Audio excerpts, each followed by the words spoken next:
একজন ওপারে আরেকজন এপারে।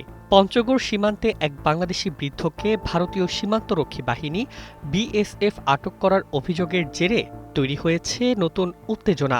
৩ দিনেও ৭৮ বছর বয়সী তমিজ উদ্দিনের ফেরার কোনো সমাধান না হওয়ায় ক্ষুব্ধ স্থানীয়রা এরই মধ্যে এক ভারতীয় নাগরিককে ধরে রেখেছেন। ঘটনার সূত্রপাত গত বুধবার সাতমেরা ইউনিয়নের বিরাজোধ এলাকার বাসিন্দা তমিজ উদ্দিন সীমান্তের কাছে গরুকে ঘাস খাওয়াতে গিয়েছিলেন। পরিবারের ভাষ্য, একটি গরু ভুল করে ভারতের দিকে চলে গেলে সেটি ফিরিয়ে আনতে গিয়ে কানে কম শোনা এই বৃদ্ধ সীমান্তের ওপারে চলে যান।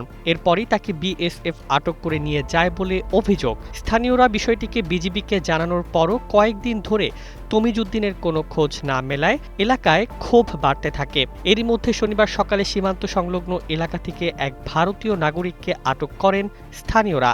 তার নাম দীপঙ্কর গোপ। তিনি ভারতের জলপাইগুড়ির চাউলহাটি তসরপাড়া এলাকার বাসিন্দা এবং পেশায় চা বাগানের শ্রমিক। নগদ নিয়ে এলো হার না মানা হার অফার। সর্বনিম্ন ১০,০০০ টাকা রেমিটেন্স নগদে পাঠালে থাকছে স্বর্ণের হার জেতার সুযোগ। স্থানীয় কৃষকদের দাবি, দীপঙ্কর সীমান্ত অতিক্রম করে বাংলাদেশের একটি আখ ক্ষেতে ঢুকে পড়েছিল। সেখান থেকে তাকে ধরে গ্রামে নিয়ে আসা হয়।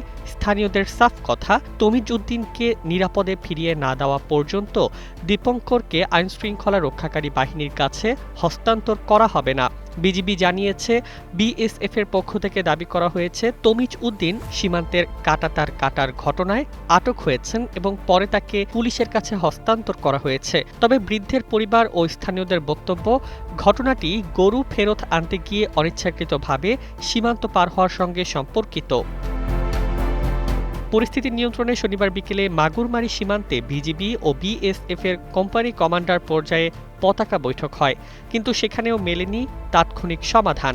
এদিকে ভারতীয় নাগরিক দীপঙ্কর বর্তমানে স্থানীয়দের হেফাজতে থাকলেও তার নিরাপত্তায় বিজিবি, পুলিশ ও অন্যান্য স্থানীয় প্রতিনিধিরা সতর্ক অবস্থানে রয়েছেন। তিনি সুস্থ ও নিরাপদ আছেন বলে জানিয়েছে বিজিবি। একদিকে ভারতীয় সীমান্তে আটকে থাকা বৃদ্ধ তমিজ উদ্দিন, অন্যদিকে বাংলাদেশের মাটিতে স্থানীয়দের হাতে থাকা ভারতীয় নাগরিক দীপঙ্কর।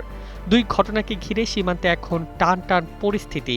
দ্রুত কূটনৈতিক ও সীমান্ত পর্যায়ে সমাধান না হলে এই উত্তেজনা আরও বাড়তে পারে বলে আশঙ্কা স্থানীয়দের। News desk, ২১ television.